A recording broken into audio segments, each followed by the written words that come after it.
கலக்கம் மகிழ்ச்சியா மாறும். எஸ்தர் 3வது அதிகாரம் 15வது வசனத்துல பின்பகுதி. சூசான் நகரம் கலங்கிற்று. அதே எஸ்தர் 8வது அதிகாரத்துல 15வது வசனத்தோட பின்பகுதி. சூசான் நகரம் ஆர்ப்பரித்து மகிழ்ந்திருந்தது. ரெண்டுக்கும் இடப்பட்ட காலத்துல என்ன நடந்திருக்கும்?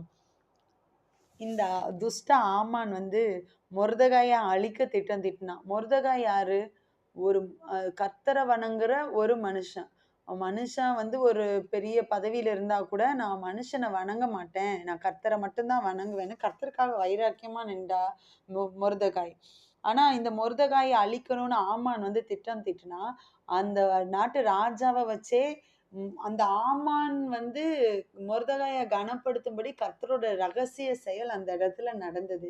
இன்னைக்கு நம்மளோட வாழ்க்கையிலையும் அழிக்க நினைச்ச சத்துருவை வச்சே நம்ம தலையை ஆண்டவர் உயர்த்த வல்லவரா இருக்கிறார்.